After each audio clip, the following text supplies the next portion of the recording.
बिस्मिल्लाहिर्रहमानिर्रहीम और अस्सलाम वालेकुम। 25 फरवरी और पाकिस्तान में मंगल की सुबह। आज अभी तक की अहम खबरें और मेरा तज्जिया। पहली खबर एक बार फिर लाहौर से और हॉर्स एंड कैटल शो के बारे में। उर्दू में हमने आपको बताया था कि इसे घोड़ा और गाय शो या घोड़ा और भैंस शो या घोड़ा और बकरी शो कह सकते हैं, और उर्फ़ आम में मेला मवेशियाँ भी कहा जाता है। हमने पिछले व्लॉग में आपके सामने पूरी तफसील के साथ बातचीत रखी थी कि ये शो कैसे हुआ, वहाँ आर्मी चीफ कैसे पहुँचे, वहाँ जो मौसीकी के प्रोग्राम हुए, जो गाने बजाने के प्रोग्राम हुए, किस तरह के वहाँ पर गाने चले, कैसी आतिशबाजी चली, कितने इंतज़ामात हुए, उस पर थोड़ी सी और बात भी करेंगे जो इत्तलात और आई हैं। लेकिन इस वक्त जो मेरे पास एक बहुत ही अहम खबर है, वो खबर ये है कि आर्मी चीफ की सिक्योरिटी के बारे में गहरे कंसर्न्स सामने आ रहे हैं। कल उन्होंने जो शमूलियत की इस मेला मवेशियाँ पर, उस मौके के ऊपर, जी हाँ, अब हमें सिक्योरिटी ज़राए से मुसद्दका इन्फॉर्मेशन आ रही है कि आर्मी चीफ का यहाँ आने का कोई प्रोग्राम नहीं था। उन्हें इनवाइट ज़रूर किया गया था, लेकिन उनके स्केड्यूल में इस प्रोग्राम को पर आना और उसके जो हतमी इंतज़ामात थे वो मौजूद नहीं थे। इसीलिए उनकी सिक्योरिटी के उस तरीके के इंतज़ामात यहाँ पर नहीं थे। ये सब कुछ आनन फानन हुआ। आखिरी चंद घंटे के अंदर ये डिसाइड हुआ किसने करवाया, कैसे हुआ, किसने किया। ज़ाहिर है आने का डिसीजन तो आर्मी चीफ का अपना ही होगा, लेकिन कैसे हुआ, किससे मशवरे के साथ हुआ या क्यों हुआ, ये हमारे जो ज़राए हैं उनके भी इल्म में नहीं है। लेकिन उनके इल्म में ये ज़रूर है कि ये सारे का सारा फ़ैसला जो है वो आखिरी लम्हात के अंदर हुआ। अब आप कहेंगे ये कैसे मालूम है? एक तो ज़राए ये खबर दे रहे हैं, उसके बाद इस वीडियो को आप गौर से देखिए, उसके बाद आप टेलीविज़न पर कहीं भी पाकिस्तान के आर्मी चीफ़, और वो कोई भी आर्मी चीफ़ हों, उनकी पहुंचने की जो तफसीलात होती हैं या जो सिक्योरिटी की डिटेल्स होती हैं या सिक्योरिटी की जो मूवमेंट होती है या सिक्योरिटी का जो स्ट्रक्चर या आसार, जो भी आपने कहना है वो होता है, आपको बहुत ही मुख्तलिफ लगेगा। यहाँ पर जब उनका अराइवल हुआ तो उनके सिक्योरिटी के लोगों को कोई पता नहीं था कि उन्होंने कहाँ खड़े होना है। आप ज़रा इस वीडियो को दोबारा से देखें। मैं आपके सामने स्क्रीन पर रख रहा हूँ कि कैसे उनकी जो सिक्योरिटी है वो तितर बितर है और भाग कर आके खड़ी हो रही है। जैसे ही आर्मी चीफ गाड़ी से बाहर निकलते हैं तो एक सिक्योरिटी गार्ड उन्हीं के, ज़ाहिर है आर्मी चीफ की सिक्योरिटी डिटेल में से होंगे वो, और वो गाड़ी के पीछे से उकब से भाग के आके खड़े होते हैं और उन्हें कोई समझ नहीं आती कि उन्होंने आर्मी चीफ की तरफ खड़े होना है, मरियम साहबा की तरफ खड़े होना है, दरमियान में पीछे खड़े होना है। कोई उनको पता नहीं है। कोई उनकी, जो भी लोग इन तमाम मामलात को जानते हैं, प्राइम मिनिस्टर के साथ रहे हों या प्रेसिडेंट के साथ रहे हों या इन मामलात की सिक्योरिटी को करीब से देखा हो, मैंने क्योंकि देख रखा है इसलिए मैं आपको बता सकता हूँ। मैंने आर्मी चीफ की सिक्योरिटी भी देखी है, प्राइम मिनिस्टर की भी देखी है, प्रेसिडेंट की भी देखी है। प्राइम मिनिस्टर और प्रेसिडेंट को तो सिक्योरिटी चलें जो मिलती है, मिलनी चाहिए भी, लेकिन जो आर्मी चीफ की सिक्योरिटी होती है, क्योंकि मुल्क में सबसे ज़्यादा ताकत ही आर्मी चीफ के पास है, तो जो उनकी सिक्योरिटी होती है वो बहुत ही डिफरेंट होती है, मोर स्ट्रक्चर्ड होती है, मोर वेल प्लान्ड होती है और सिंक होती है वो अपनी तमाम मूवमेंट के साथ। आपको इस तरीके से बिल्कुल आप ये कह सकते हैं कि बग़ैर किसी सिंक्रोनाइजेशन के उनको आप इधर उधर भागते हुए नहीं देखेंगे। तो ये आपके सामने खबर रखनी थी हमने पहली, कि हमें अंदर से ज़राए ये बता रहे हैं कि ये आखिरी मिनटों में या आखिरी 2-3 घंटे में ये डिसाइड हुआ कि आर्मी चीफ वहाँ पहुँचेंगे, और वो फिर यकायक वहाँ पहुँचे। कौन से ऐसे अवामल थे जिसकी वजह से, हो सकता है वो लाहौर में किसी ज़रूरी काम से आए हों और उसके बाद यहाँ आ गए हों, हो सकता है वो घर से रावलपिंडी से तैयार होकर ही इसी काम के लिए आए हों, क्योंकि वो यूनिफॉर्म में नहीं थे, कैजुअल ड्रेस में थे, और उन्होंने फ़ॉन कलर या ऑफ वाइट, फ़ॉन कलर का शायद कोट पहना हुआ था और ऑफ वाइट कलर की उन्होंने शर्ट पहन रखी थी। तो गालिबन लग ऐसे ही रहा है कि कैजुअल डे में थे और किसी और मीटिंग में से या अपनी कोई पर्सनल मीटिंग में से निकल के तो वो फिर शायद यहाँ पर पहुँचे हैं। लेकिन सिक्योरिटी की डिटेल्स जो है वो अब बहुत ही ज़्यादा कंसर्न्स शो कर रही हैं। तो मैं कम अज़ कम ये ज़रूर कहूँगा कि जो सिक्योरिटी की साइड है उनको अपने काम को मज़ीद बेहतर करने की यहाँ पर ज़रूरत थी। अब चलते हैं इसी हॉर्स एंड कैटल शो की दूसरी साइड की तरफ। हमें कुछ इतलात आई हैं, उसके ऊपर हम काम कर रहे हैं। इसमें करोड़ों रुपए दिए गए हैं। जी हाँ, करोड़ नहीं, करोड़ों रुपए में वहाँ पर अभी, क्योंकि जब मेरे पास मुकम्मल इत्तलात आ जाएंगी तो आपके साथ शेयर करेंगे, अगर मेरे पास वो डॉक्यूमेंट आ सके तो कोशिश कर रहा हूँ। लेकिन ये ज़राए ने बता दिया है कि राहत फ़तेह अली खान साहब को भी करोड़ों में जो है और उनके साथ जो दूसरे अनाउंसर्स हैं और जो दूसरे लोग हैं, इन सबको मिला के करोड़ों रुपए में, जी हाँ, करोड़ों रुपए में पेमेंट्स की गई हैं। ये कोई लाखों रुपए की पेमेंट्स नहीं हैं। और फिर जो वहाँ पर आतिशबाजी और लाइट्स और ये सब, पूरे का पूरा खर्चा जो है वो अरबों रुपए में जाता है, करोड़ों में नहीं है। जाहिर है इसे पंजाब गवर्नमेंट के डिफरेंट हेड्स में से खर्च किया जाएगा और भूल भुलैयों में गुम हो जाएगा। आप अगर पता करना चाहेंगे तो शायद आपको बताया जाए कि महज चंद करोड़ में ये प्रोग्राम करवा लिया है, हालांकि इसके ऊपर अरबों रुपया जो है वो खर्च हुआ। इर्द गिर्द जो तमाशाई बैठे हुए थे वो सरकारी स्कूलों के, सरकारी कॉलेजेस के और दूसरी जगहों से स्टाफ जो था उन्हें ज़बरदस्ती वहाँ पर लाकर बिठाया गया था। इसके बारे में और भी बहुत कुछ आएगा, लेकिन अब चलते हैं अगली खबर की तरफ। अगली खबर इससे भी दिलचस्प है और वो खबर ये है कि लास्ट जो कोर कमांडर्स की कॉन्फ्रेंस हुई है और उसके बाद जनरल आसिम मुनीर साहब के जो करीबी जनरल्स हैं उनकी आपस में एक बैठक हुई है। उस कोर कमांडर की मीटिंग के, कोर कमांडर्स मीटिंग के बाद की बात मैं कर रहा हूँ।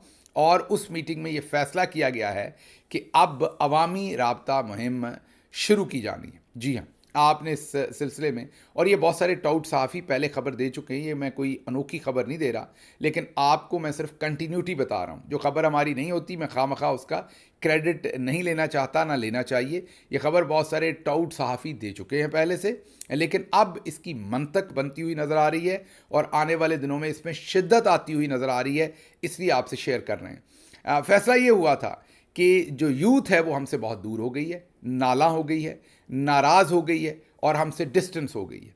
इसीलिए हाल ही में जहाँ जहाँ यूथ की ज़रूरत होती है, वो भले भर्तियों का काम हो, वो भले जो अस्करी महकमों से रिलेटेड यूनिवर्सिटीज़ हैं वहाँ पर दाखिलों की बातचीत हो, हर जगह पर नंबर्स बहुत कम हो रहे हैं। इन मामलात को देखते हुए ये फैसला किया गया कि आर्मी चीफ खुद भी स्टूडेंट्स के साथ इंटरेक्ट करेंगे और डीजी आईएसपीआर भी करेंगे और दूसरे जनरल्स भी करेंगे। इस सिलसिले में आपने देखा कि आर्मी चीफ ने इंटरेक्शन किया, उसकी फिर वीडियो जारी हुई और उसके बाद जो कुछ हुआ वो आपके सामने ही है। और उसके बाद मुझे नहीं लग रहा कि अब आर्मी चीफ तो इतनी जल्दी किसी और से नहीं मिलेंगे, जो मुझे लग रहा है। I could be wrong as well, उन्होंने हमें बहुत सारी जगहों पर गलत साबित किया है। लगता है कि वो यहाँ भी हमें गलत ही साबित करेंगे शायद, लेकिन लग नहीं रहा मुझे जो नताइज उसके बाद आए कि वो किसी और से बातचीत अब करेंगे। लेकिन DGISPR के साथ जो लम्स में हुआ उस पर वो बहुत खुश थे, क्योंकि पाकिस्तानी टीम ने जो मैच हारा उन पर जो तनकीद हो रही थी वो वहाँ से निकल के अब पाकिस्तानी टीम पर चल रही थी। पाकिस्तानी टीम थोड़ी नाखुश थी क्योंकि सारा नज़ला उन पर गिर रहा था, तो अब पाकिस्तानी टीम भी बहुत खुश है और वो अब क्रेडिट दे रहे हैं मरियम नवाज साहबा को, जिन्होंने मेला मवेशियाँ करवाया और उस पर आर्मी चीफ साहब को भी बुलाया। और अब तमाम की तमाम तनकीद जो पाकिस्तानी टीम पर हो रही थी, जो चंद घंटे हुई बहस, उसके फ़ौरन बाद मरियम साहबा ने यह छक्का मार दिया, तो वो तमाम की तमाम तनकीद सोशल मीडिया पर टीम से हटकर वो इस तरफ चली गई। और अब पाकिस्तानी टीम, पहले DGISPR ने सुख का सांस लिया, अब क्रिकेटर्स ने सुख का सांस लिया है कि दोबारा से मरियम नवाज शरीफ साहबा ने, जैसे चोलिस्तान में और उससे पहले अमराती सदर के वक्त पूरा सोशल मीडिया लूटा है, उन्होंने दोबारा से सोशल मीडिया लूटा है, लेकिन एक बार फिर on the expense of army chief general Asim Munir साहब, क्योंकि उन पर बहुत तनकीद हो रही है यहाँ पर जाने की वजह से, और दूसरे तमाम मामला जो हैं वो आपके सामने ही हैं। अच्छा जी, इसके साथ साथ आज की ज़रा अखबारात भी देखते हैं, क्योंकि मैंने ये तो आपको बता दिया कि आप DGISPR जो हैं वो बार बार जाएंगे यूनिवर्सिटीज़ में। अब क्या बार बार उनके साथ वही सब कुछ होता है जो पहले हुआ है कि नहीं, ये तो मुस्तकबिल ही बताएगा, मैं प्रेडिक्ट तो नहीं कर सकता, लेकिन लग ऐसा ही रहा है, क्योंकि आप सिर्फ लोगों से मिलके और बातचीत करके उनको बेवकूफ़ नहीं बना सकते। असल में आपने अपना तर्ज़ अमल बदलना है, जिसको बदलने के लिए आप तैयार नहीं हैं और कौम अब आपकी और कोई बात सुनने को तैयार नहीं है। तो जब तक आप तर्ज़ अमल नहीं बदलते, आप जितना मर्ज़ी इंगेज करेंगे, यकीन कीजिए उसका 5-7% से ज़्यादा फ़र्क नहीं पड़ेगा और सोशल मीडिया मल्टीप्लाई करता रहेगा चीज़ों को और ये चीज़ें आपके हाथ से मज़ीद निकलती जाएंगी। अब आते हैं अगली खबर की तरफ, और अगली खबर आज की अखबारात है। ये ज़रा आज की अखबारात मुलाज़ा फरमाइए, एक एक करके आपके सामने रखते हैं। ये दुनिया देख लीजिए, उसके बाद दूसरी अखबारात देख लीजिए। इन अखबारात को आप अखबार नहीं कह सकते, इश्तिहार कह सकते हैं। ऊपर से लेके नीचे तक हर खबर मरियम नवाज़ के बारे में, हर खबर जो है वो कसीदा गोई है, हर खबर जो है वो एक दरबारी ज़ुबान है और किसी दरबारी की लिखी हुई लग रही है माजरत के साथ। पूरे मुल्क का मीडिया जब सेठ कंट्रोल करेंगे तो फिर मामलात इसी तरह के होते हैं। आप ज़रा किसी एक अखबार की बात नहीं है, आप एक एक आज की अखबार उठाएं तो पूरा जो फ्रंट पेज है वो मरियम नवाज़ की खबरों से भरा पड़ा है। इसको आप मीडिया मैनेजमेंट भी कह सकते हैं। इसमें मरियम औरंगज़ेब भी हैं, मुश्ताक साहब भी हैं जो कि मिलिट्री साइड से हैं, और दूसरे भी बहुत सारे दोस्त जो हैं वो मिलकर उनकी मीडिया मैनेजमेंट कर रहे हैं। और इस वक्त तमाम के तमाम लोग एक ही पर्सनैलिटी की मीडिया मैनेजमेंट करने में लगे हुए हैं, और वो मरियम नवाज़ साहबा हैं। पता नहीं उनके पास ऐसा कौन सा जादू का चिराग है कि जिसकी वजह से तमाम महमूद व अय्याज जो हैं वो एक ही सफ़ में खड़े होकर उन्हीं के लिए अपना सारे का सारा काम जो है वो कर रहे हैं। लेकिन अखबारात जो मीडिया जो होता है वो किसी भी कौम का विजिबल पार्ट होता है, उसका फेस होता है, उसका फ्रंट एक्सप्रेशन होता है।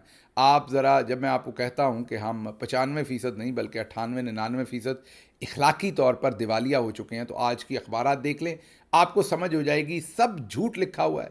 आप मतलब कि नंगी बेशर्मी है जो उन अखबारात में जिस तरह की ख़बरें लगाई गई हैं और जिस तरीके से पूरे का पूरा फ्रंट पेज जो है वो दरबारी कलमात के साथ भरा हुआ है।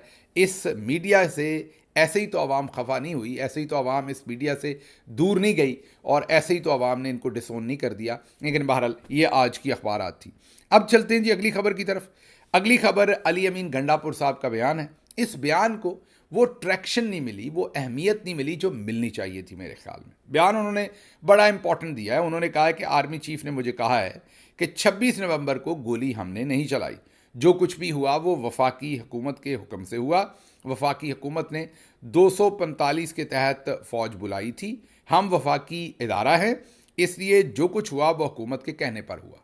आर्टिकल 245 के तहत जब मिलिट्री बुला ली तो फिर वफाकी हुकूमत के फ़ैसले के मुताबिक जो भी हुआ।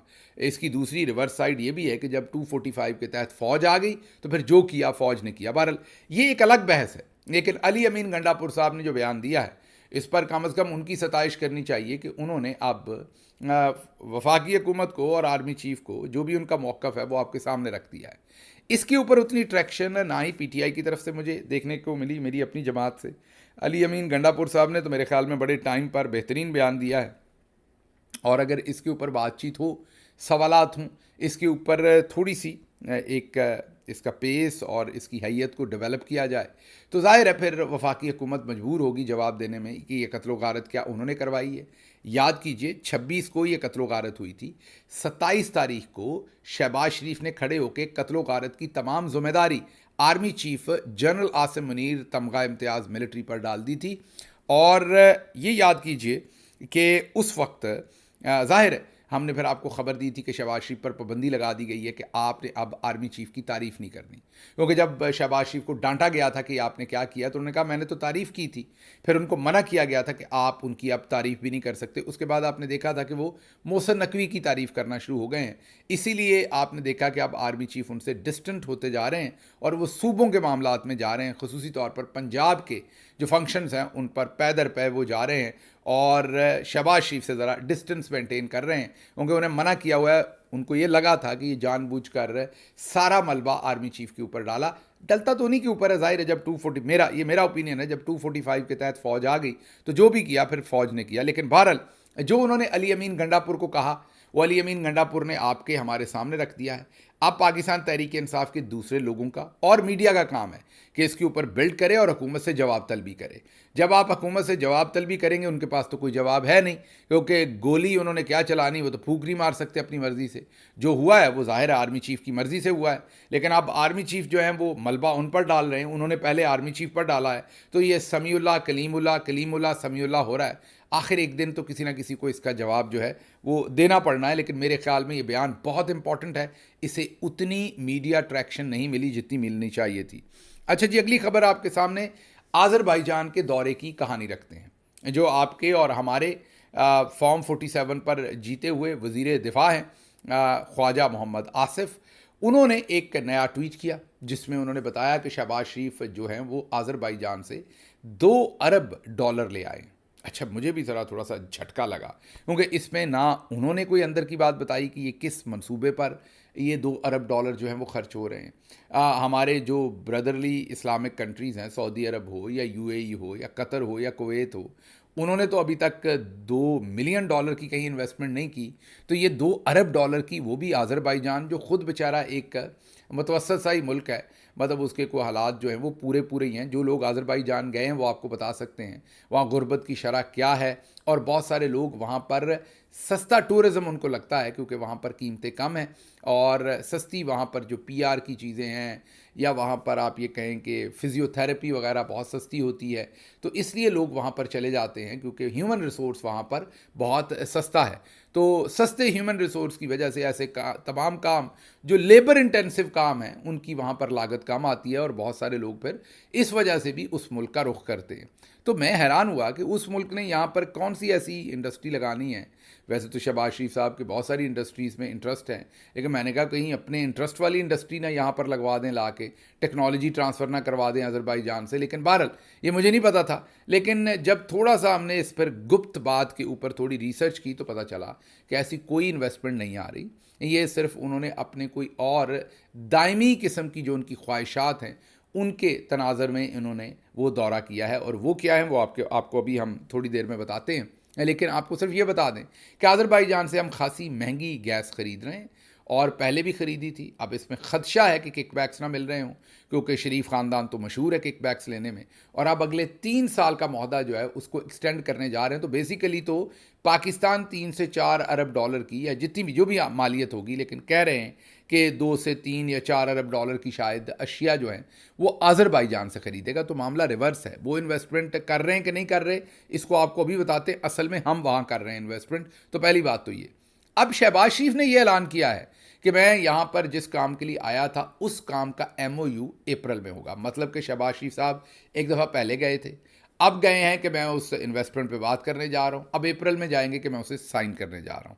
तो ज़रा गौर करें कितना वेला है हमारा प्राइम मिनिस्टर कि वो MOU, अभी इन्वेस्टमेंट के कोई प्रोजेक्ट नहीं बने, अभी कोई फिजिबिलिटीज़ नहीं बनी, अभी बिल्कुल नहीं पता कि किस चीज़ की इन्वेस्टमेंट होनी है, लेकिन वो MOU साइन करने के लिए अब दोबारा अप्रैल में जाएंगे। अभी वो वहाँ थे, मैंने दोबारा कहा कि कमर में दर्द होती है, अपनी दवाइयों समेत वहाँ गए थे, और मेरे ख्याल में फ़िज़ियोथेरेपी वगैरह करवाने गए हैं। ये मुझे इंटरेस्ट लगता है।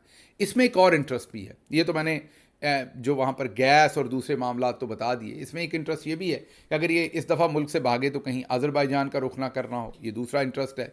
तीसरा इंटरेस्ट इसमें एक और, कुछ पॉलिटिकल पंडित कह रहे हैं, इस पर सिर्फ मैं छोटा सा एक कमेंट करूंगा और आगे चलेंगे, ताकि it's a food for thought for you as well कि ऐसा है कि नहीं।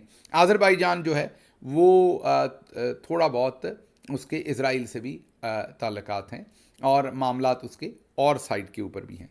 तो कहीं यहाँ से कोई ना कोई फ्रीक्वेंसी कहीं और तो नहीं मिलाई जा रही।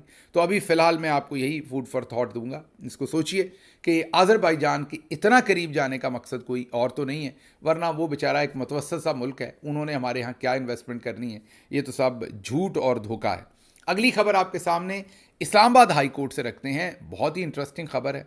जस्टिस बाबर सत्तार साहब की अदालत, और वहाँ पर पता चला है कि 13 साल के बच्चे का नाम ECL में डाल दिया। खबर हमने ये पहले भी की हुई है, लेकिन ये 13 साल के बच्चे वाली खबर डिफरेंट है।